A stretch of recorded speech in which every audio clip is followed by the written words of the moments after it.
నాగుల చవితి, నాగుల పంచమి భయం వెనుక ఉన్న ఆధ్యాత్మిక పర్యావరణ రహస్యం. నమస్కారం, మన ఛానల్కి స్వాగతం.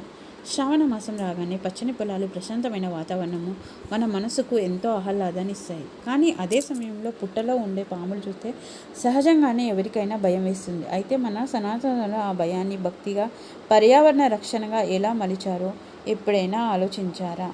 ఈరోజు వీడియోలో నాగుల చవితి వెనుక ఉన్న అసలైన ఆధ్యాత్మిక అంతరార్థ, పూజా విధానం మరియు శాస్త్రీయ దృక్పథ గురించి వివరంగా తెలుసుకుందాం.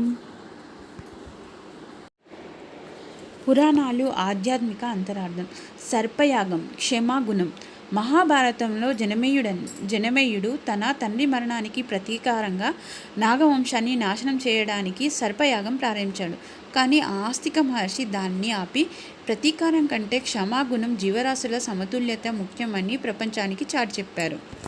కాళీయమర్దనం, మానసిక సంకేతం. శ్రీకృష్ణుడు కాళీయుడనే సర్పం పొగురును అణిచిన కథ అందరికీ తెలుసు. ఇక్కడ యమునా నది మనకు మనసుకు సంకేతం. కాళీయుడు మనలోని కోపం, అసూయ, అహంకారం అనే విషపూరిత ఆలోచనలు ప్రతీక. ఈ విషభావాలను దైవచింతనతో అణిచివేయాలన్నది దీని అంతరార్థం. కాలజ్ఞానం, అంతర్జ్ఞానం. మహావిష్ణువు శేషతల్పై పవలించడం, శివుడు నాగాభరణుడిగా ఉండటం మరియు పాము చర్మాన్ని విడిచిపెట్టడం అనేవి పాత భయాలను వదిలి కొత్తగా పరివర్తన చెందడానికి, ఆధ్యాత్మికంగా మేల్కోవడానికి సంకేతాలు. కుండలిని శక్తి. ఇంట్లో సరళమైన పూజా విధానం ముఖ్యమైన నిబంధనలు. ప్రతిమల ఆరాధన. బ్రాస్, ఇత్తడి, నాగదేవ ప్రతిమలను మాత్రమే ఉపయోగించాలి. పూజ పేరుతో నిజమైన పాములను పట్టుకోవడం లేదా వాటికి హాని చేయడం ధర్మం కాదు.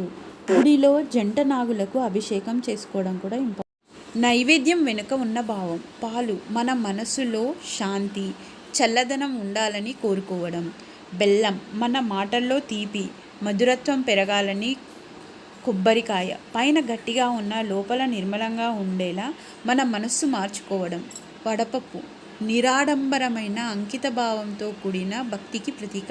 పూజాక్రమం, ఉదయాన్నే ఇల్లు శుభ్రపరచుకొని ముగ్గులు వేసి దీపారాధన చేయాలి.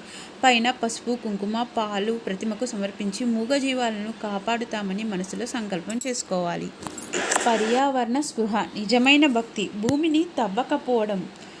నాగపంచమి రోజు భూమిని తవ్వకూడదనే నియమం వెనుక గొప్ప పర్యావరణ రహస్యం ఉంది.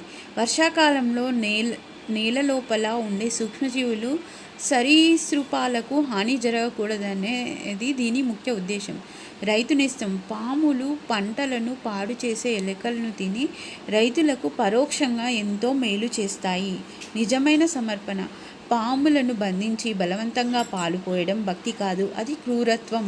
పాము కనిపించినప్పుడు సురక్షితమైన దూరం పాటించడం లేదా అటవీ శాఖ స్నేక్ రెస్క్యూ సిబ్బందికి సమాచారం ఇవ్వడమే నిజమైన జీవన రక్ష. మానవ ధర్మం. ముగింపు. భయం తగ్గినప్పుడు భక్తి పెరుగుతుంది. ఆ భక్తి ప్రకృతి పట్ల గౌరవాన్ని పెంచుతుంది. సృష్టిలో ప్రతి జీవిని జీవించే హక్కు ఉందని గుర్తించడమే నాగపంచమి ఇచ్చే ఉద్దేశం.